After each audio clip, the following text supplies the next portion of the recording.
بسم اللہ الرحمن الرحیم الرحمن علم القرآن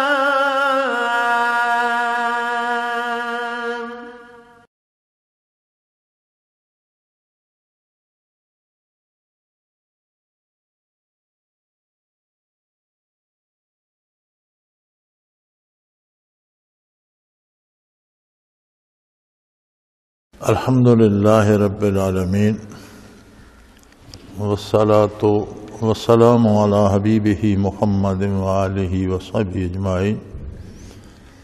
اعوذ باللہ من الشیطان الرجیم، بسم اللہ الرحمن الرحیم۔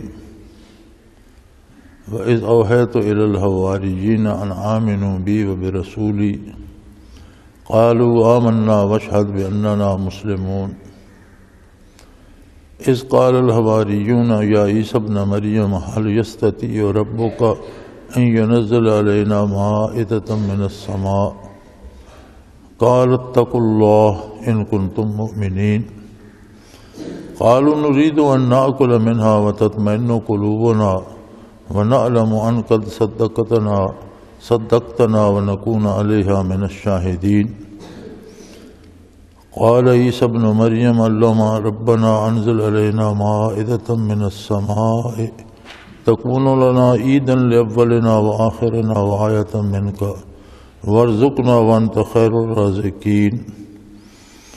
قال اللہ انی منزلها علیکم فمن یکفر بعد منکم فانی اعذبہ عذابا لا اعذبہ احدا من العالمین۔ اللہم سبحانک لا علم لنا الا ما علمتنا انک انت العلیم الحکیم۔ مولا یا صلی وسلم دائما ابدا علی حبیبک خیر الخلق کلہم۔ وَإِذْ أَوْحَيْتُ إِلَى الْحَوَارِيِّينَ، فرمایا عیسیٰ علیہ السلام کے ساتھ جو لوگ تھے انہیں حواری کہا گیا ہے، جیسے حضور اکرم صلی اللہ علیہ وآلہ وسلم کے ساتھ جو لوگ تھے انہیں صحابی کہا گیا ہے۔ تو فرمایا جب ہم نے حواریین کو حکم دیا ان آمنوا بی و برسولی، کہ میری ذات پر ایمان لاؤ اور میرے رسول پر، قالوا آمنا، انہوں نے کہا ہم نے مان لیا اور آپ اے اللہ گواہ رہیے کہ ہم مسلمان ہیں۔ میں سادہ سا ترجمہ عرض کر دوں۔ اذ قال الحواریون یا عیسی ابن مریم هل یستطیع ربک ان ینزل علینا مائدۃ من السماء، جب حواریون نے کہا کہ اے عیسیٰ مریم کے بیٹے، کیا تیرا پروردگار یہ کر سکتا ہے کہ ہم پر آسمان سے کچھ کھانا نازل فرما دے؟ قال اتقوا اللہ ان کنتم مؤمنین، تو عیسیٰ علیہ السلام نے فرمایا کہ اللہ سے حیا کرو اگر تم ایمان رکھتے ہو۔ قالوا نريد ان نأکل منها وتطمئن قلوبنا ونعلم ان قد صدقتنا ونکون علیہا من الشاہدین۔ تو وہ کہنے لگے کہ ہم تو صرف یہ چاہتے ہیں کہ اس میں سے کچھ کھائیں اور ہمارے دلوں کو اطمینان ہو جائے اور ہمیں یہ بات اس پہ یقین آ جائے کہ آپ ہم سے سچ کہہ رہے ہیں اور ہم آپ کی صداقت پہ گواہ ہو جائیں۔ تو عیسیٰ علیہ السلام نے دعا کی کہ اللہ ہم پر کھانا نازل فرما آسمانوں سے، تاکہ ہمارے لیے وہ روز عید ہو، ہمارے پہلوں اور پچھلوں کے لیے بھی، اور آپ کی طرف سے ایک عظیم الشان نشان ہو جائے، اور ہمیں رزق عطا فرما کہ تو بہترین رزق عطا فرمانے والا ہے۔ تو فرمایا اللہ کریم نے کہ میں نازل تو کر دوں گا، لیکن اس کے بعد اگر کسی نے کفر کیا تو پھر اسے میں ایسا عذاب دوں گا کہ ایسا عذاب عالمین میں یعنی ساری انسانیت میں دوسروں کو نہیں دیا گیا ہوگا۔ یہ سادہ سا با محاورہ ترجمہ ہے آیات مبارکہ کا۔ یہاں یہ فرمایا گیا ہے اذ اوحیت الی الحواریین، جب ہم نے عیسیٰ علیہ السلام کے ساتھیوں کو حکم دیا، اور لفظ وحی کا استعمال کیا گیا۔ وہی سوائے نبی کے دوسرے پر نازل نہیں ہوتی، ہمیشہ وہی خصوصیت نبوت ہے اور انبیاء علیہ الصلوۃ والسلام پہ نازل ہوتی ہے۔ حواریین کو جو حکم دیا گیا وہ عیسیٰ علیہ السلام کی معرفت دیا گیا، اللہ کے نبی نے اللہ کا پیغام پہنچایا، لیکن اسے وہی اس لیے کہا گیا ہے کہ جو کچھ عیسیٰ علیہ السلام نے پہنچایا وہ اللہ کریم کا حکم تھا، انہوں نے اپنی طرف سے اس میں کوئی آمیزش نہیں کی، وہی الہی جو اللہ کی طرف سے آئی ہو بہو پہنچا دی۔ اور انبیاء کی خصوصیت یہی ہوتی ہے، یہی گواہی دی ہے قرآن کریم نے آقا نامدار صلی اللہ تعالی علیہ وآلہ وسلم کے بارے، فرمایا ما ینطق عن الہویٰ، کوئی بات حضور اپنی خواہش سے، اپنی پسند سے، اپنی غرض کے لیے، ذاتی نفع کے لیے، اپنے مفاد کے لیے نہیں ارشاد فرماتے، ان هو الا وحی یوحیٰ، وہی پیغام آگے پہنچاتے ہیں جو اللہ کی طرف سے وحی کیا جاتا ہے۔ تو انبیاء کا کمال یہ ہوتا ہے کہ نبی جو بات کرتا ہے وہ بعین ہی وہی ہوتی ہے جس کے کرنے کا اسے حکم دیا جاتا ہے، اس لیے ارشاد ہو رہا ہے کہ ہم نے حواریین کی طرف وحی کی، حالانکہ وحی تو نبی پر نازل ہوئی لیکن اس طرح پہنچائی عیسیٰ علیہ السلام نے جیسے براہ راست ان سے اللہ خطاب فرما رہے ہیں۔ اور یہی عظمت ہے آقا نامدار صلی اللہ علیہ وآلہ وسلم کی کہ جو کرنے کا حکم دیا حضور نے یا جس کے کرنے سے روک دیا وہ براہ راست اللہ کریم کا حکم ہے۔ اسی لیے دوسری جگہ ارشاد ہوتا ہے وَمَن يُطِعِ الرَّسُولَ فَقَدْ أَطَاعَ اللَّهَ، جس نے رسول اللہ صلی اللہ علیہ وسلم کی اطاعت کی اس نے اللہ کریم کی اطاعت کی، چونکہ آپ کا ذاتی اس میں کچھ نہیں ہے۔ اور یہی مسئلہ معاشرے میں، معاشرے کے اداروں میں اور خصوصاً اس ادارے میں کارگر ہوتا ہے جسے ہم حکومت کہتے ہیں۔ حکومت کیا ہوتی ہے؟ معاشرے کے چند افراد ہوتے ہیں جو ایک نظام کے تابع اس معاشرے کو چلاتے ہیں۔ اگر تو ان میں خلوص ہو، وہ ذاتی خواہشات کے اسیر نہ ہو جائیں، اپنے مفادات کے پیچھے نہ بھاگنے لگے تو وہ نظام درست چلتا ہے۔ اور اگر ان لوگوں میں اپنے مفادات کا آ جائے، اپنی ذاتی رائے آ جائے اور یہ دیکھنا شروع کر دیں کہ ہمیں کہاں سے آمدن ہوگی، تو اس کا مطلب ہے کہ پھر معاشرے میں ابتری پھیلتی ہے۔ یہ اصول ہے بنیادی۔ تو فرمایا نبی کا منصب عالی یہ ہوتا ہے کہ جو کچھ نبی ارشاد فرماتا ہے اس کو اس طرح سے سمجھیں کہ اللہ براہ راست مجھے یہ حکم دے رہا ہے۔ نبی کے پاس بھی تو وہی جبرائیل امین کی وساطت سے نازل ہوئی، فرشتہ لایا، ہمارے پاس فرشتہ نہ لایا، رسول اللہ صلی اللہ علیہ وسلم نے ہم تک پہنچا دی۔ تو آپ کی عظمت پر لاکھوں فرشتے قربان کیے جا سکتے ہیں۔ فرشتے تو حضور کے خادم ہیں، حضور کی عظمت کو نہیں پا سکتے، اور آپ کی عظمت یہ ہے کہ شب معراج جبرائیل امین تو سدرۃ المنتہا پر رک گئے، اور مولانا رومی کہتے ہیں انہوں نے عرض کی کہ اگر یک سر موئے برتر پرم فروغ تجلی بسوزت پرم، کہ اے اللہ کے حبیب یہاں سے سر منہ آگے میں جاؤں تو تجلیات باری میں جل کر راکھ ہو جاؤں گا، میں برداشت نہیں کر سکتا۔ آپ کا منصب جلیلہ ہے، جہاں اللہ چاہتا ہے وہاں تک آپ کو لے جائے۔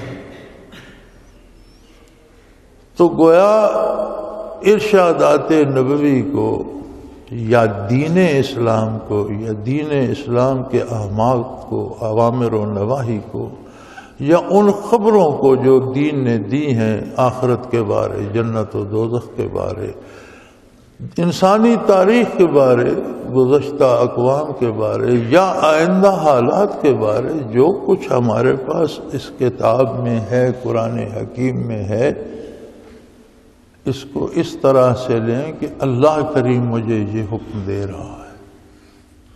ہم تلاوت کرتے ہیں، الحمدللہ اکثر مسلمان تلاوت کرتے ہیں، ہم قرآن کریم کو اس انداز سے پڑھتے ہیں کہ یہ لوگوں کے لیے حکم ہے۔ جن اصحاب کو ترجمہ یا اس کے مفہوم کی سمجھ ہے وہ بھی اس انداز سے پڑھتے ہیں کہ یہ اللہ کا حکم ہے اور لوگوں کے لیے ہے۔ اس کے پڑھنے کا انداز یہ ہے کہ جب ہم تلاوت کرتے ہیں تو ہم یہ سمجھیں کہ یہ ایک چٹھی ہے، یہ ایک خط ہے جو رب کریم سے مجھے آیا ہے۔ یہ مجھے مخاطب کر رہا ہے کہ تجھے یہ کرنا ہے، یہ نہیں کرنا، اس طرف جانا ہے، اس طرف نہیں جانا، یہ سوچنا ہے، یہ نہیں سوچنا، اس بات پہ یقین رکھنا ہے اور اس بات پہ نہیں رکھنا۔ جب اسے ذاتی طور پر لیا جائے کہ یہ وہ خط ہے جو مجھے آیا ہے اور یہ مجھ سے مخاطب ہے، تو ہر پڑھنے والے کی بحمد اللہ اصلاح ہو سکتی ہے۔ حکم کیا تھا؟ فرمایا مجھ پر ایمان لاؤ، میری عظمت پہ یقین رکھو، میری ذات اور میری صفات کو پہچانو، اور اس کے پہچان کا ذریعہ ہوگا کہ میرے نبی اور میرے رسول کی رسالت پہ یقین کرو۔ وہ اکیلا بندہ ہوگا جو تمہیں میری ذات اور میری صفات کے بارے مطلع کر سکے گا، لہذا جیسا ایمان میری عظمت پہ لاتے ہو وہی یقین رسول کی رسالت پہ رکھو۔ قالوا آمنا، انہوں نے کہا جی مان لی بات، ہم ایمان لے آئے۔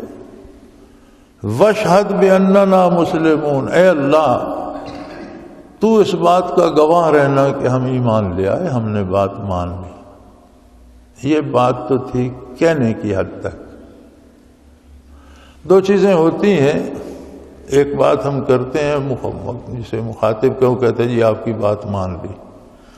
اب مان لینے کے بعد باری آتی ہے عمل کی کہ مان لی تو اس پر عمل کتنا کیا، وہاں جا کر پرکھ ہوتی ہے کہ اس نے کتنی مانی اور کتنی نہ مانی۔ جیسے آج کل ہمارے حالات، ہم آج جن حالات میں پھنسے ہوئے ہیں وہ یہ ہے کہ حکمران کہتے ہیں ہم عدالت کا احترام کرتے ہیں، اس کا ہر حکم بصر و چشم من و ان، الفاظ یہی ہوتے ہیں، من و ان قبول کریں گے، لیکن جب فیصلہ آتا ہے تو پھر تعبیریں شروع ہو جاتی ہیں کہ اس میں یہ حکم ہے، اس میں یہ غلطی ہے، یہ ون سائیڈڈ ہے، یہ ہو گیا، یہ وہ ہو گیا۔ تو پتہ چلتا ہے کہ وہ دعویٰ مان لینے کا جو تھا اس میں وہ قوت نہیں تھی کہ ہر بات بلا چوں چرا تسلیم کی جائے۔ یہاں بھی یہی معاملہ ہے، انہوں نے کہا یا اللہ ہم نے مان لیا اور اے اللہ آپ گواہ رہیے گا کہ ہم تسلیم کر چکے ہیں۔ اب اس تسلیم کے بعد کیا کہتے ہیں؟ کہنے لگے اذ قال الحواریون یا عیسی ابن مریم هل یستطیع ربک۔ اب انداز تخاطب بھی دیکھ لیجئے، کہنے لگے اے عیسی ابن مریم، یا اے رسول نہیں کہا، اے نبی اللہ نہیں کہا، اوپر کہہ رہے ہیں ہم نے آپ کو بھی مانا، آپ کے رسول کو بھی مانا۔ تو یہاں پھر کہتے نا کہ اے اللہ کے رسول، یہاں پھر آگے نہیں، عیسیٰ ابن مریم پہ آگے، یہاں رسالت پہ نہیں رکے، آگے کہتے ہیں حل یستطیع ربک کا، کیا تیرا پروردگار یہ کر سکتے ہیں؟ بھئی یہ پروردگار عیسیٰ علیہ السلام کا ہی ہے، تمہارا نہیں ہے، تو پھر تم نے کیا مانا؟ یعنی جب آپ نے یہ کہنا ہے کہ تیرا رب یہ کر سکتا ہے تو پھر آپ نے اس کو رب کب مانا؟ اس سے پہلے جملے میں تو کہہ رہے ہو کہ قالوا آمنا، کہنے لگے مان لیا ہم نے، تسلیم کر لیا، آپ کو رب مان لیا، آپ کے رسول کو رسول مان لیا۔ اور اللہ کو گواہ کر رہے ہیں کہ اللہ تو گواہ رہنا کہ ہم نے بات تسلیم کر لی، واشہد باننا مسلمون، اس بات کا گواہ ہو جائے اللہ ہم نے بات قبول کر لی۔ لیکن اگلے جملے میں کہتے ہیں یا عیسی ابن مریم، وہ جو تم نے رسول مانا تھا وہ کیا ہوا؟ نہ صرف وہ بات گئی، کہنے لگے حل یستطیع ربک، کیا تیرا پروردگار یہ کر سکتا ہے؟ بھئی پروردگار صرف عیسیٰ علیہ السلام کا کیوں ہو گیا؟ ابھی تو آپ نے مانا تھا۔ تو یہ ہے انسانی مزاج کہ جو وہ کہتا ہے وہ کہنے کی حد تک تو صحیح ہوتا ہے، لیکن جب عملی زندگی میں قدم رکھتا ہے تو اس کہنے کا پاس رکھنا چاہیے۔ یہ اسلام ہے۔ کہنے سے پہلے سوچنا چاہیے کہ میں غلط تو نہیں کہہ رہا، اور اگر غلط کہہ چکا ہے تو پھر اسے اعلانیہ معذرت کرنی چاہیے کہ بھی یہ جو میں نے کہا تھا یہ غلط ثابت ہوا ہے، میں معافی چاہتا ہوں، مجھ سے غلطی ہوگی۔ غلط بات پہ اصرار نہیں کرنا چاہیے، لیکن اسے غلط تو ثابت کرے۔ یہاں تو بات ایمان باللہ اور ایمان بالرسالت کی تھی۔ انہوں نے کہا جی ہم نے اللہ کو اللہ مانا، رسول کو رسول مانا، اور اللہ کو گواہ کر رہے ہیں کہ اللہ تو گواہ رہنا ہم نے تسلیم کر لیا۔ لیکن اگلی جملے میں کہتے ہیں یا عیسی ابن مریم، بھئی تم نے ابھی رسول مانا تھا، پھر عیسی ابن مریم کیا معنی رکھتا ہے؟ پھر تمہیں کہنا چاہیے تھا یا رسول اللہ۔ آپ صحابہ کرام کی پوری حیات طیبہ میں دیکھیں، شاہ ولی اللہ رحمۃ اللہ تعالی علیہ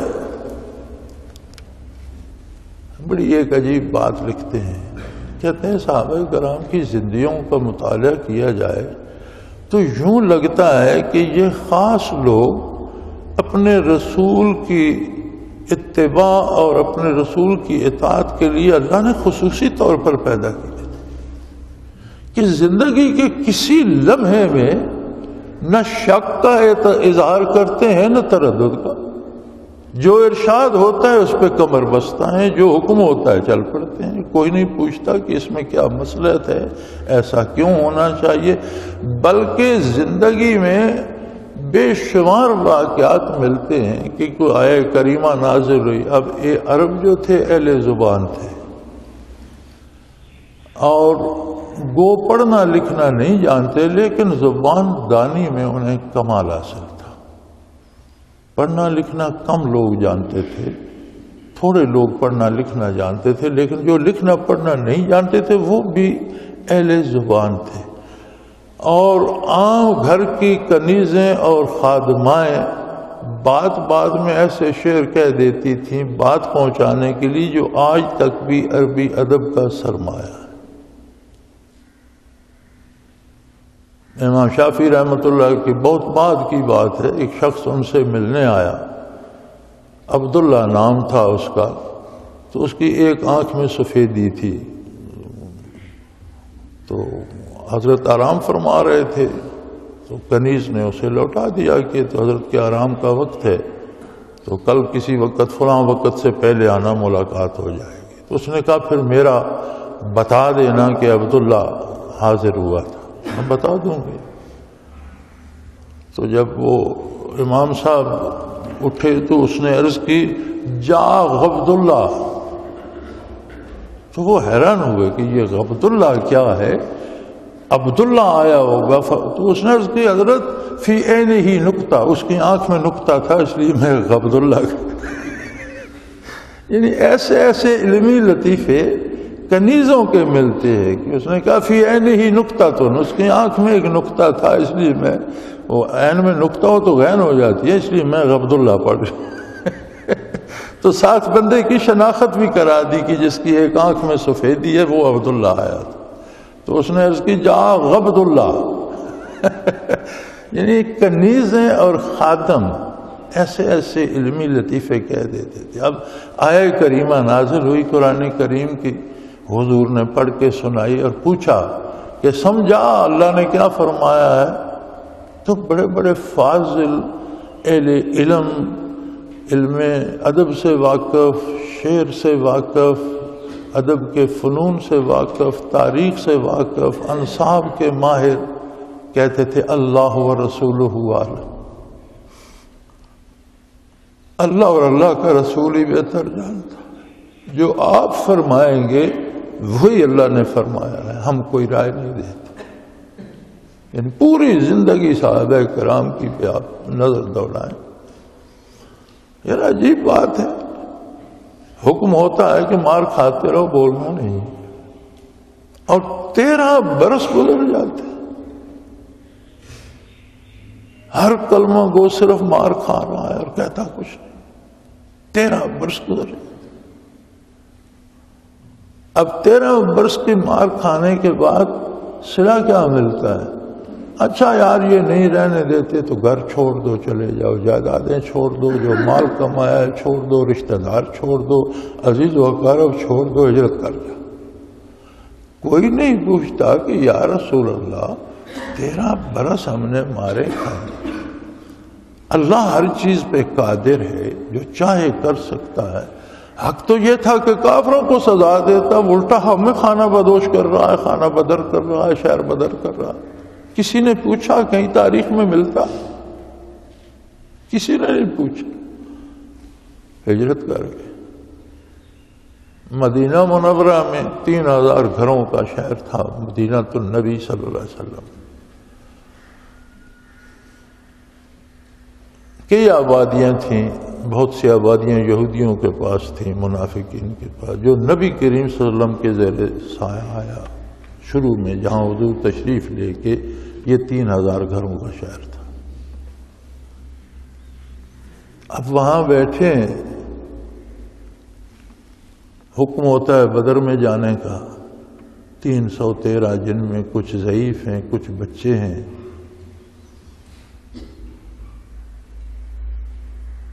2 گھوڑے، 8 زریں، کوئی 10-12 تلواریں، کچھ تیر کمان، بعض کے پاس 2 انسلی چادریں، ایک کمر سے باندھی ایک اوپر لپیٹی، اور بعض کے پاس ایک انسلی چادر ہے جو کمر کے گرد لپیٹ کر گردن کے پیچھے گرا دے دی۔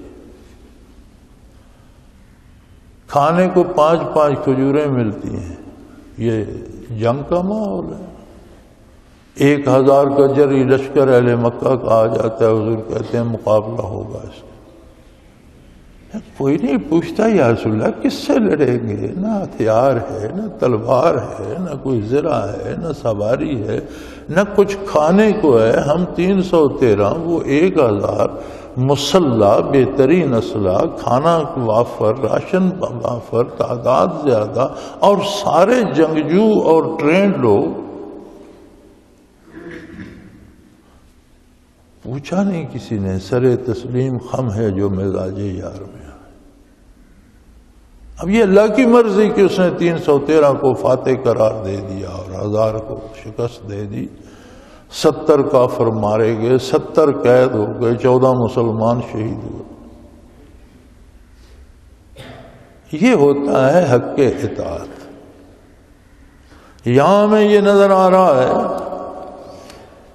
کہ انہوں نے کہا ہم نے جی مان لیا، اللہ تو ہمارے ماننے پہ گواہ رہے، ہم نے تسلیم کر لیا، لیکن کہتے ہیں یا عیسی ابن مریم۔ یہ ان کا حق نہیں بنتا تھا، انہیں تو کہنا چاہیے تھا یا رسول اللہ۔ اور یہی چیز ملتی ہے صحابہ کرام کی ساری، جس نے مانا اس نے ساری زندگی پھر یا رسول اللہ کہہ کے عرض کیا جائے۔ پھر ساتھ سوال کرتے ہیں حل یستطیع ربک کا، کیا تیرا رب ایسا کر سکتا ہے؟ پہلے تو رب کو اون ہی نہیں کیا، اوپر کہہ رہے ہیں مان کے، یہاں اون نہیں کرتے، یہاں کہتے ہیں آپ کا رب ایسا کر سکتا ہے۔ اور پھر اللہ کی قدرت میں بھی شک آ گیا کہ کر سکتا ہے ایسا یا نہیں کر سکتا۔ بھی کیا کر سکتا ہے؟ کیا چاہتے ہو تم؟ ان ينزل علینا مائدۃ من السماء، آسمان سے کوئی مزیدار سا کھانا بنایا ہوا مختلف اقسام کا ہو، ٹرے بھرے ہوئے ہوں، رکابیاں بھری ہوئی ہوں، مشروبات ہوں، بہترین کھانا ہو، پکا پکایا آسمانوں سے آ جائے۔ عیسیٰ علیہ السلام نے بات سن کے فرمایا قالوا اتقوا اللہ، حیا کرو عظمت الہی کا، کچھ خدا کا خوف کرو۔ کیا کہہ رہے ہو تم؟ ابھی کیا کہا تھا، ابھی کیا کہہ رہے ہو؟ تقویٰ کا مطلب ہمارے اردو کے ترجمہ نگار جو ہیں وہ ڈر لکھ دیتے ہیں، یہاں بھی یہی لکھو، آپ نے فرمایا خدا سے ڈرو۔ ڈر کی اقسام ہوتی ہیں میرے بھائی، ہم دشمن سے ڈرتے ہیں، یہ بھی ایک ڈر ہے، جنگل میں جاتے ہیں درندے سے ڈرتے ہیں، یہ بھی ایک ڈر ہے، کسی موذی جانور سے سانپ وغیرہ بچھو کے کاٹنے سے ڈرتے ہیں، یہ بھی ایک ڈر ہے، کہیں کوئی جنوں سے ڈرتا ہے، وہم میں مبتلا ہے، یہ بھی ایک ڈر ہے۔ یہ تقویٰ ایک خاص قسم کا ڈر ہوتا ہے، یہ عام ڈر نہیں۔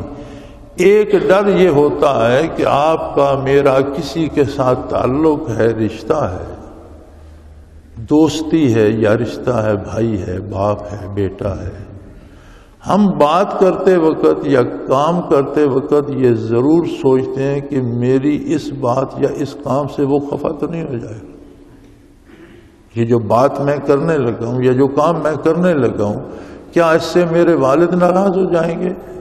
اگر ناراض ہوں گے تو میں نہیں کرتا۔ ہم یہ ضرور سوچتے ہیں۔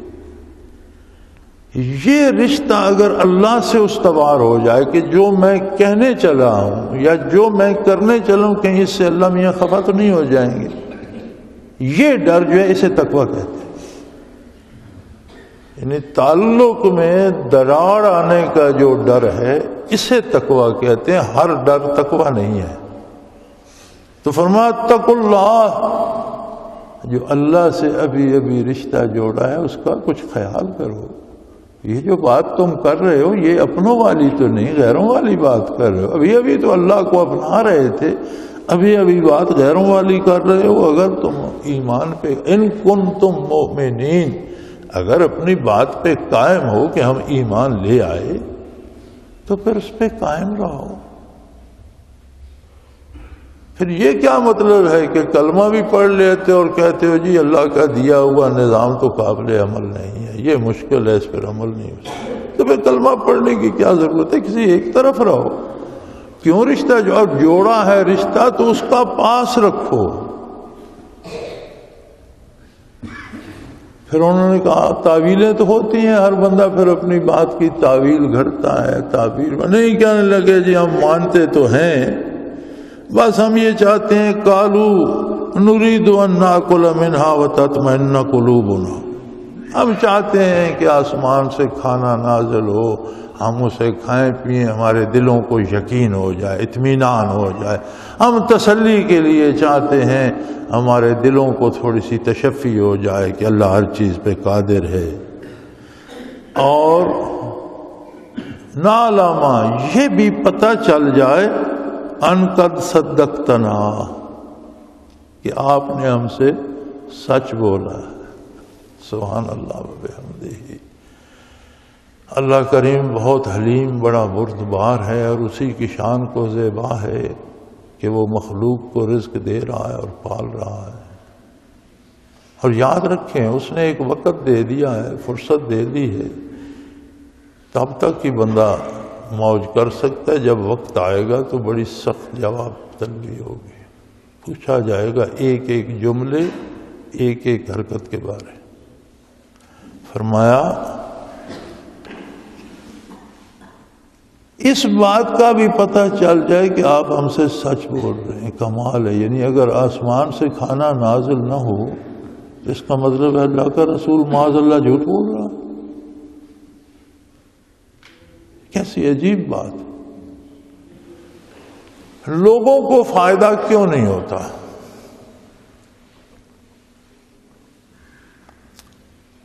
میرے ساتھ تو لوگوں کا رابطہ رہتا ہے، خط بھی لکھتے ہیں، ای میل بھی بھیجتے ہیں، زبانی باتیں بھی کرتے ہیں، وہ جی روزے بھی باقاعدہ رکھتا ہوں، نماز بھی پڑھتا ہوں، حج بھی کیا تھا، لیکن میرا کاروبار نہیں چلتا۔ حیرت ہوتی ہے کہ کاروبار چلانے کا یہ کون سا طریقہ ہے کہ حج کر لیا، نماز پڑھ لی، سے تو کاروبار نہیں چلے گا۔ گاڑی میں تیل ڈالو گے، اس کا انجن ٹھیک ہوگا تو چلے گی، گاڑی میں تیل نہیں ڈالتے، نمازیں پڑھتے رہو تو وہ چلے گی۔ کاروبار کرنے کا سلیقہ ہے، اس طریقے سے کرو، چلے گا۔ غلطی کرو گے تو نہیں چلے گا۔ لیکن جو تم عبادت کرتے ہو، حج کرتے ہو یا نیکی کا، یہ تو تم اللہ سے قرب حاصل کرنے کے لیے کر رہے ہو، کاروبار کے لیے تو نہیں کر رہے۔ یہ ہم نے اسے رلا ملا دیا، مکس کر دیا۔ ہم سمجھتے ہیں کہ میں نمازیں پڑھتا ہوں، مجھے بخار نہیں ہونا چاہیے۔ بھئی پرہیزی کرو گی یا سردی لگے گی یا کوئی گڑبڑ ہوگی تو بخار ہوگا، نماز تو اسے نہیں روکے گی۔ نماز تو تم اللہ سے اپنا رشتہ ایمان مضبوط کرنے کے لیے عبادت تو کر رہے ہو۔ کوئی عبادت بخار کی دوا تو نہیں ہے، وہ تو ایک تعلق بنا رہے ہو اللہ کے ساتھ اپنا، تو ان کو گڑ مڑ نہیں کرنا چاہیے۔ نیکی نیکی ہے، عبادت عبادت ہے، اس سے قرب الہی نصیب ہوتا ہے۔ دنیا کا نظام اللہ کا بنا ہے اور اللہ نے اس کے قاعدے بنا دیے ہیں۔ آپ جھوٹ نہ بولیں، حرام نہ کھائیں، غیر شرعی کام نہ کریں، آپ کو کاروبار میں نقصان نہیں ہوگا۔ سلیقے سے کریں۔ تو یہی بات انہوں نے کہی کہ بھئی کھانا کھائیں گے تسلی ہو جائے گی۔ اب ہمارے زمانے میں تو حلوے میں بھی زہر مل جاتا ہے نا، خاک تسلی ہوگی۔ اب تو جو حلوہ کھاتے ہیں وہ بھی ہسپتال جاتا ہے، تو تسلی کیا ہوگی؟ تو یہ حلوہ کھانا تھا انہوں نے تسلی کے لیے۔ اور عجیب بات کی کہ نعلم ان قد صدقتنا، ہمیں یہ بھی یقین ہو جائے کہ آپ نے ہم سے سچ بولا۔ بھئی جب آپ کو اپنے رسول پہ یہ اعتماد نہ ہو کہ جو کہہ رہا ہے سچ ہے، تو پھر آپ نے کیا مانا؟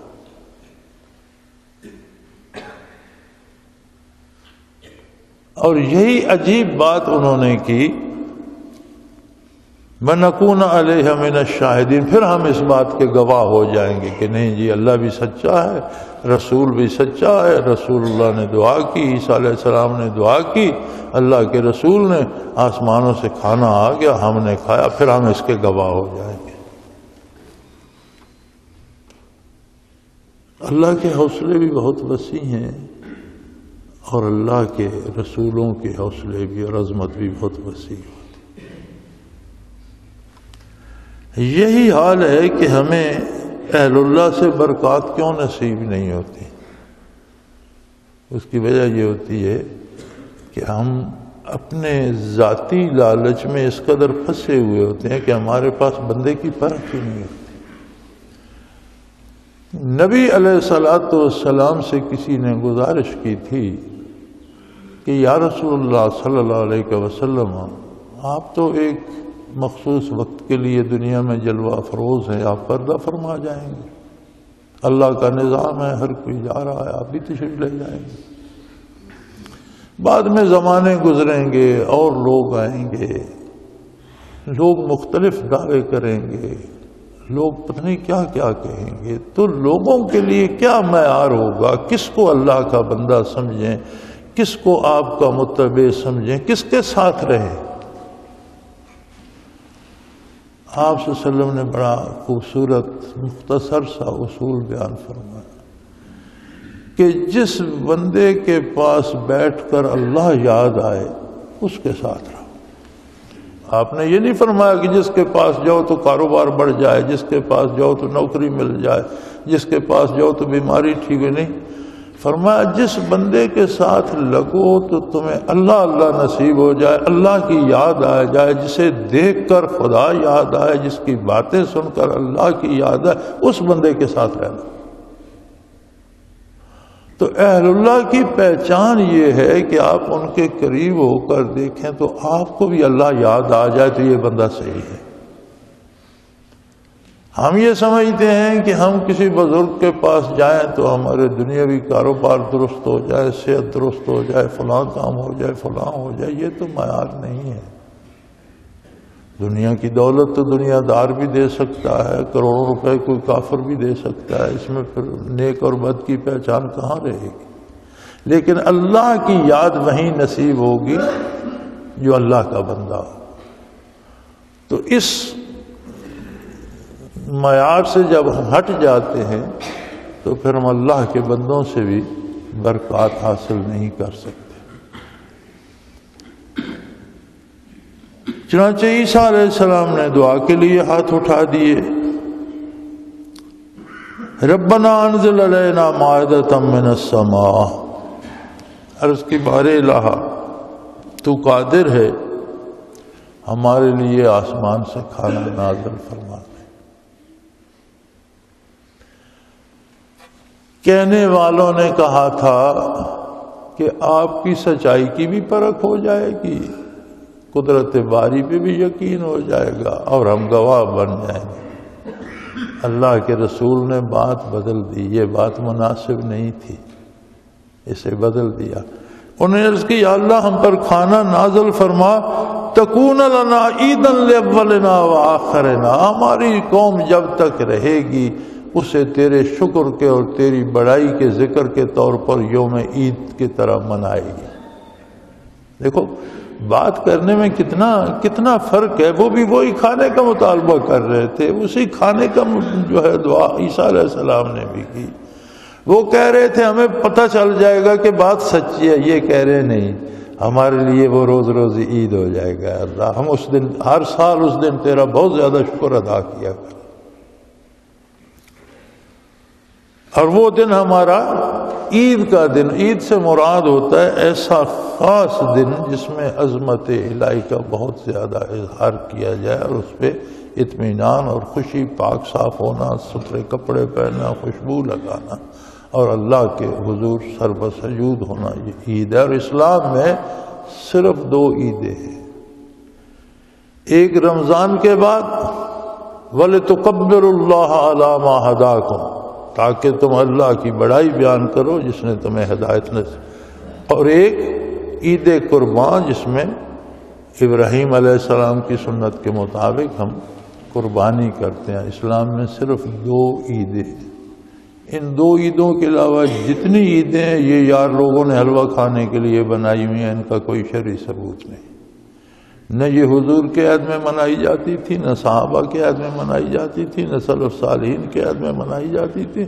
یہ یار لوگوں نے حلوہ کھانے کے لیے بنا لی اور رسومات بن گئی ہندوؤں کی طرح، کسی کا نام درود رکھ دیا، کسی کا نام کچھ اور رکھ دیا، یہ ساری خرافات ہیں۔ اسلام میں صرف 2 عیدیں ہیں، عید رمضان اور عید دعا، جو عہد نبوی میں بھی تھیں، جن میں باقاعدہ 2 گانا نماز ادا کی جاتی ہے، اللہ کی بڑائی بیان کی جاتی ہے۔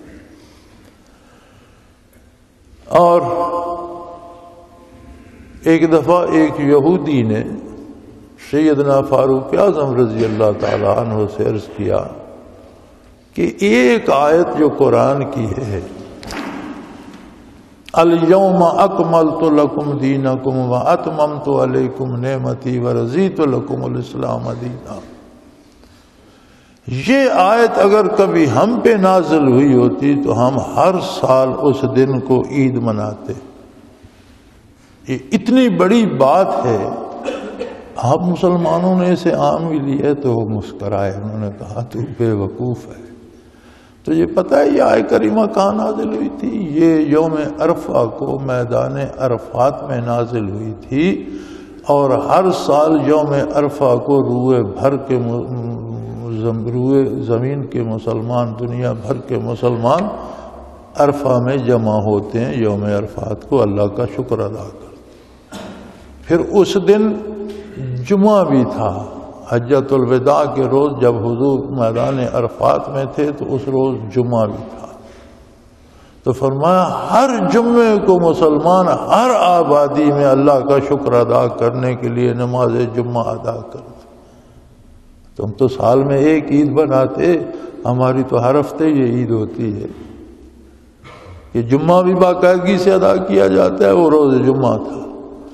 اور عرفات میں بھی جسے مقدور ہوتا ہے لاکھوں مسلمان روئے زمین سے جمع ہوتے ہیں۔ تو عیسیٰ علیہ السلام نے بات کا قرینہ بدل کر اسے خوبصورت کر دیا کہ اللہ ہم پر کھانا نازل فرما دے، ہمارے لیے وہ روز عید بن جائے گا، ہر سال اس دن ہم تیرا شکر ادا کیا کریں گے، تیری عظمت بیان کیا کریں گے، ہمارے بعد میں آنے والے بھی یہ کرتے رہیں گے، وآیاتم منک، اور تیری عظمت کی دلیل بن جائے گا، وارزقنا وانت خیر الرازقین، اے اللہ ہمیں کھانا بھیج دے، تو بہتر رزق دینے والا ہے، دینے والا ہے ہی تو، تیری قدرت سے کیا بعید ہے۔ ارشاد ہوا قال اللہ انی منزلھا علیکم، میں تم پر کھانا نازل کر دوں گا، کھانا بھیج رہا ہوں میں، آسمانوں سے آ جائے گا، پکا ہوا آ جائے گا، لیکن میری بات سن لو، جس طرح پہلے تم نے کہا گواہ رہنا ہم مسلمان ہیں، اور آگے چل کر پھر نہ رسول کو رسول بلایا نہ اللہ کو اللہ سمجھا، امتحان لینے پہ آگے، یہ کھانا کھانے کے بعد وَمَن يَكْفُرْ بَعْدُ مِنْكُمْ، اس سے بعد اگر کسی نے بات سے پھرنے کی اور کفر کرنے کی کوشش کی تو میں اسے وہ عذاب دوں گا جو روئے زمین کی کسی قوم اور کسی فرد کو نہیں دیا گیا ہو۔ سو سچائی کو سچائی سمجھ کر ماننا کمال ایمان ہے، اور میں سمجھتا ہوں وہ بھی بڑے خوش نصیب ہیں، چلو جو آزمائش کے بعد بھی مان لیتے ہیں، لیکن سچائی کو ماننے کا مطلب ہے اسے اپنی عملی زندگی اور کردار میں نافذ کرنا۔ وآخر دعوانا ان الحمدللہ رب العالمین۔ اللہ اللہ اللہ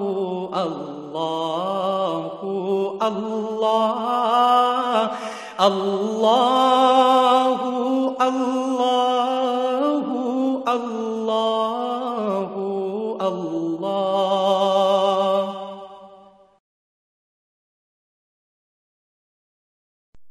حضرت امیر محمد اکرم آوان مد ذلہ العالی دارالعرفان منارہ ضلع چکوال میں سالہ سال سے قرآن و حدیث کے اوپر خطابات کر رہے ہیں اور سلسلہ نقشبندیہ اویسیہ کے مطابق لوگوں کو ذکر الہی کی تربیت دے رہے ہیں۔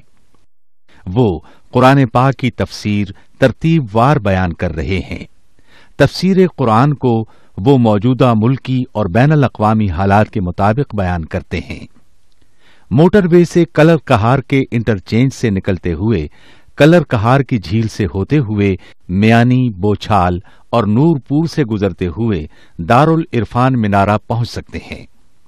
حضرت امیر محمد اکرم آوان نے بچیوں اور بچوں کی دینی اور دنیاوی تعلیم کے لیے سقارہ اکیڈمی کے نام سے ایک درسگاہ بھی قائم کی ہے، جس کا افتتاح ملک پاکستان کے صدر جنرل محمد ضیاء الحق نے اپنے دست مبارک سے کیا تھا۔ وہ تمام احباب جو اسلام کی طلب رکھتے ہیں ان سے گزارش ہے کہ دارالعرفان منارہ ضلع چکوال میں امیر محمد اکرم آوان صاحب کے خطابات سے مستفید ہوں۔ وہ ہر جمعے کو نماز سے پہلے بیان فرماتے ہیں۔ ہر ماہ کی پہلی اتوار کو ماہانہ اجتماع ہوتا ہے جس میں آپ خصوصی خطاب فرماتے ہیں، اور پاکستان کے چاروں صوبوں سے احباب اس اجتماع میں شرکت کرتے ہیں۔ اس کے علاوہ یہاں سال میں 2 مرکزی اجتماعات بھی ہوتے ہیں، ایک رمضان المبارک میں اعتکاف کا اجتماع اور دوسرا جولائی اور اگست میں 40 دن کا اجتماع ہوتا ہے جس میں روحانی تربیت کی جاتی ہے۔ اپنا خون سیماب دے کر اتنا ہم کر جائیں گے، نام آقا کا چمن میں پھر رقم کر جائیں گے۔